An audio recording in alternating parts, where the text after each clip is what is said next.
Hi, Terri Gillespie here, and welcome to Author Highlight. And I am so excited because best-selling and award-winning author Kelli Stuart is in the wings next door. But before we talk with her, and I have a feeling this is going to be an incredible interview, but before we talk to her, just a little bit of housekeeping. Remember to like, comment, and share this video. So that means you have to scroll down and make those comments and likes and shares on this particular video, because the more likes and comments and shares, the more Kelli's video will go out into the YouTube world. And there's some algorithms that go on that make her more visible in the YouTube world, and that's what we want. So, by the way, welcome to my subscribers and to new viewers. And the way to tell if you are not a subscriber is the subscriber button is still red. So if you click that, that would be great, because especially for this episode, because the giveaway is really awesome, and we're going to find out more about that. So now for the fun part, it's time to meet Kelli Stuart. Welcome, Kelli. Hi, thank you so much for having me. It's my pleasure, believe me. It's good to finally meet you. I've fallen in love with your book, especially the Master Craftsman. It's awesome. Thank you so much. You're welcome. So I thought what we could do first is just go ahead and read your bio so that people can get to know you. And let's start with Kelli is a Carol Award-winning author. And for those members of the American Christian Fiction writers, you say Carol Award, everybody gets goosebumps. So congratulations. She won that on Like a River from Its Course, as well as A Silver Willow by the Shore, and Life Creative Inspiration for Today's Renaissance Mom. And that was co-written with Wendy Speak. And of course, her latest release, and that is The Master Craftsman. Now, Kelli has written for the Huffington Post, 5 Minutes for Mom, Tonic.com, Disney, American Girl, the Mob Society. Okay, what is the Mob Society? Mothers of Boys. Ah, okay. I'm not a member of that, so. Extraordinary Mommy, God-Sized Dreams, Short Fiction Break, and Encourage. So basically, Kelli is a storyteller, but she's also fluent in Russian, and she has been studying the Russian and the Ukrainian cultures for 20 years. So we're going to have some interesting conversations later on. Right now, Kelli lives in Tampa, Florida with her husband and her 5 children. So you are one busy lady. So how do viewers or readers stay in touch with you or get in touch with you? Well, through my website, kellistewart.com, or I'm active on Instagram and Facebook. So I can be reached in any of those places. Okay, great. By the way, everyone, those links are down below in the description section. And when you scroll down and it says show more, click the show more, and you're going to see some great links that we're going to talk about in this interview. Now, the author highlight blog on my website features some great information about Kelli and why she loves to write. So be sure and check that out. And also I have a link for the 5-star review of the Master Craftsman. If I could have given it 10, I would have, Kelly. I really Yeah, would have. so much. And I really love learning about the Fabergé eggs. Hmm. Just fascinating. I've always seen pictures, but to know some of the story and the history and the political aspect of those eggs just was fascinating. So, and by the way, my nephew speaks some Russian, but he has his minor in Russian literature. So I've already pre ordered a copy for him. So he'll Oh, be cool. getting a copy. Yeah. So I thought it would be nice for our viewers for you to read an excerpt of your book. So would you Sure. like to do that? Yes. Great. I'm going to turn around here and grab it. Um, I was trying to decide what to read, and I was so afraid that if I went too far into the book, I would give stuff away. So Okay. I'm just going to read the first just little bit so you can just get a little taste of the opener. Okay. St. Petersburg, Russia, 1917. He walked quickly down the narrow staircase, hand pressed against the cold wall to steady himself. On the last two steps, his foot slipped, and he went careening forward, catching himself just before falling. His hands trembled as he straightened and rushed into the next room. Glancing over his shoulder nervously, he ducked behind the counter and pulled back the rug upon which he'd spent countless hours standing. Beneath it, the wood panel showed only the slightest variation from the rest, expertly hidden, the attention to detail his most defining characteristic. Slipping his fingertip beneath a slat of wood, he wiggled and pried until it released. The entire panel now sprung loose. He stared into the black space below and drew in a shaky breath. Lowering to his knees, he winced at the pain that nipped his joints and reached his arm down into the hole. It was cool inside, but dry. He had made sure that the climate of this hidden space was perfect. His fingers brushed the metal box and he wrapped his hand around it, pulling it up, then quickly replacing the floor panel so that it would be hidden to the untrained eye. Covering the floor with the rug, he pushed to his feet, wishing that his back and knees would better cooperate. Did you get it? He gasped and spun around, still clutching the metal box between his hands. He looked into her eyes for a long moment, a thousand needs and instructions swirling through his mind. Yes, he answered quietly. Outside, a loud bang caused both of them to jump. She put her hand to her chest while he gripped the box even tighter. Not here, she whispered. No. He jutted his chin toward the room in the back, and the two ducked behind the curtain. They slid through the shadows until they reached the small desk next to the wall that faced the alley. Dust and shadows, she murmured, as they tucked themselves beneath the window. I'm sorry? It's nothing, she said. He set the box on the table and pulled a handkerchief from his pocket, mopping his brow while she watched with tender eyes. He tucked the handkerchief back into his pocket with shaking hands, then slowly reached forward and unlocked the clasp on the box. Opening the top, he turned it toward the thin stream of light coming from the upper window. She drew in a long breath and let it out slowly. It's stunning, she whispered. She leaned forward, studying the detail, the intricacies, her face etched with awe. It is my masterpiece, he said quietly. Oh. Okay. So I actually read about to that point and I couldn't stop. So so I actually had finished the book before I did the book pre-review. So it is a page turner. So incredible. So thank you.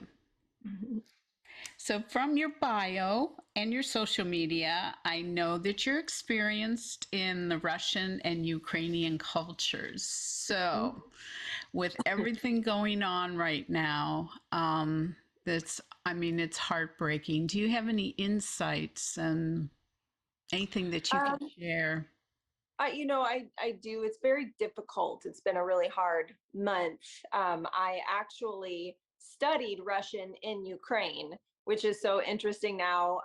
Now a lot of people understand more, like, why would you go to Ukraine to learn Russian? Well, this was 1998. And so it wasn't that long after the fall of the Soviet Yeah. Union. Russian was the main language spoken because for so many years under the Soviet Union, it was the only language they were permitted to speak. Hmm. They were slowly starting to make transitions when I was living in Ukraine in 98. I lived in Kyiv, and, like their road signs were in Ukrainian, and they were starting to teach Ukrainian to students in schools. But the language on the street was Russian. So that's where I learned to speak Russian. And I still have lots of friends in Ukraine, and the situation is tenuous. And I check in with them every day and say, "How you doing?" And they reply, "Life," which is just really sad and hard. Yeah. Um, but I think if people have been watching and listening, what we know is that Vladimir Putin has always wanted to reestablish the Soviet Union. He wants that sort of global, quote unquote, superpower. Yeah. And he's trying to reach those means at the expense of his own people, and at the expense of the Ukrainian people. And I think that it's very interesting to watch. And I'm super careful because I have a lot of dear Russian friends who are here in the States, and a lot of them left Russia for obvious reasons. So this is terrifying and heartbreaking for them as well. But it's interesting to look at the Ukrainian spirit versus the Russians. And I think Russia as a whole, they have been kept under the Oppressed. thumb of sort of the Soviet Union. They've Yeah. never really broken free from that, whereas Ukraine has known 30 years of freedom. And so Hmm. you're seeing the difference in those two mentalities and mindsets. You have this whole generation of Ukrainians that's grown up tasting freedom, and they're not just going to give that back. They're going to fight for it. So it's very interesting to watch. I wrote about this years ago for the Huffington Post. One of the articles I wrote about was that as Americans, we need to be watching and understanding what's happening between Russia and Ukraine, because this is a fight for democracy and freedom. And it started in 2008, really. So it's something to definitely keep an eye on and keep watching. Yeah. I agree because, if God forbid the Ukraine is absorbed, assimilated like the Borg, then we got to watch out for Belarus. We've got to watch out for Georgia. We've all the Uzbekistan and everything else that that had their independence. And yeah, because we still have friends in Minsk in Belarus.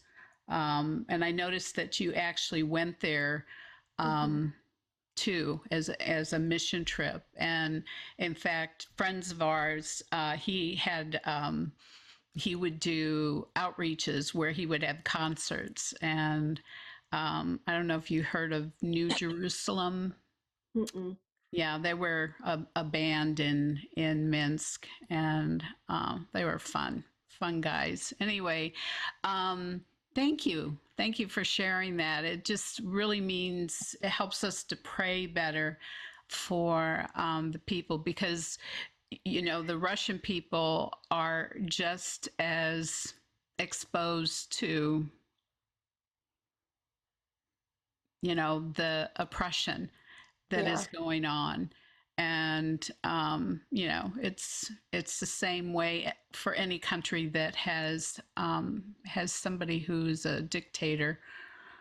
And yeah. Yeah. That's really sad. Pardon me. So how about if we talk about something a little more fun? um, so the author highlight, a blog on my website has great stuff, as I mentioned, and some really great photos there, especially of some of the Fabergé eggs, and a really funny story about a Fabergé egg, a missing Fabergé egg that was discovered. But I asked Kelli, what is something about you that most people don't know about? Oh, this question always makes me nervous. What do people not know? Um, I mean, my typical answer is, um, did I already answer this question for you, or am I going to give you a new answer? I can't remember. Go for it. Just Okay, I'm just going to tell you. I started out as a musical theater major in college. I thought for sure that I was going to, be the next Fanny Bryce, and I was going to be on Broadway and all this stuff. So a lot of people don't know that I have a musical theater background. okay. That's pretty cool. So, anything about bunnies?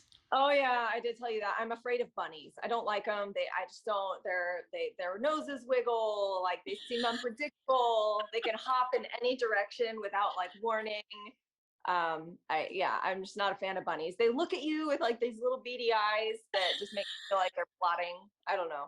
Bunnies freak me out. My kids have been asking for a bunny for years, and I can't do. I can't do a bunny.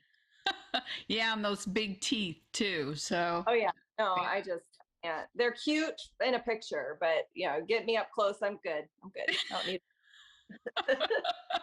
Well, my recommendation: stay out of the malls this month. Yeah, Okay. exactly. Well, for this month, Kelli has generously offered a really great giveaway. And would you like to share with the viewers what that is?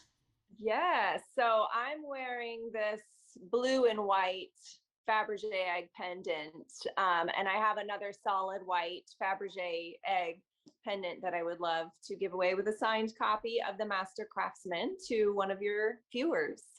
Oh, that's exciting. So you know, I'm trying really hard not to just throw my name into I've got my little TJ Maxx egg, but so now, believe it or not, you can enter multiple times for this giveaway because there's only one winner, but you can enter multiple times by, first of all, like and commenting down below.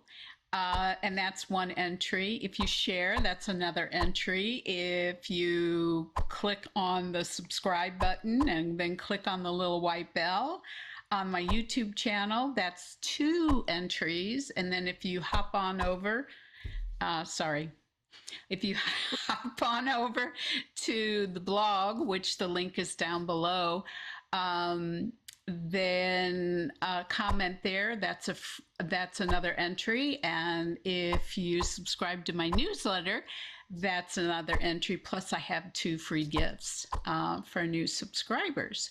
So that's a total of 6 opportunities to win this great giveaway that Kelli has so generously given. And the drawing will be held Friday, April 15th. So you have a little bit of time to get that done. Also, if you're already a subscriber to my YouTube channel and a subscriber to my newsletter, all you have to do is like and comment on the blog and the YouTube channel, and you get those extra entries. So you don't have to be a new subscriber. So, and also just to note that only entries for the contiguous US are eligible for this giveaway. And if you have any complaints, please see the post office, US Post Office. So Kelli, do you have any final words? I had so much fun writing this book. It was a challenge for me. It's a treasure hunt, and There were so many times I did not feel qualified to write it, but in the end, I'm really proud of how the story came out. So I hope everybody enjoys it and enjoys a little escape into the Russian Revolution, and it'll give you a little glimpse of what's happening today. I mean, the Yeah. revolution that happened in Russia in 1917 ultimately led to the creation in 1922 of the Soviet Union, which ultimately led to Vladimir Putin today. So there's Yeah. context for today in a story from a long time ago. Yeah, it's kind of almost prophetic, Mm-hmm. this book coming out when it's Yeah, coming out. understanding history will give you some understanding of what's happening today. Yeah, and then that's important. Unfortunately, we don't always learn from history, and we keep repeating. Yeah, it Yeah. is unfortunate. Well, thank you, viewers, for watching the 16th episode of Author Highlight and Giveaway. And just a reminder, in the description section are all those great links, including links to the Master Craftsman, which is Kelli's newest release. And I'm sure it's going to be getting a lot of buzz. And also, Kelli and I really appreciate likes, follows, and subscribes to our social media as well. Because, as Kelli said, that's probably the best way to keep in touch with us. So, next month, my author highlight blog and YouTube interviews will feature best-selling and award-winning author Gabrielle Meyer. So, um, do you know Gabrielle? I don't. Okay. Uh, so thanks again, Kelli, for being here. And thanks, viewers, for watching. And I'll see you next month. In the meantime, God bless and keep reading.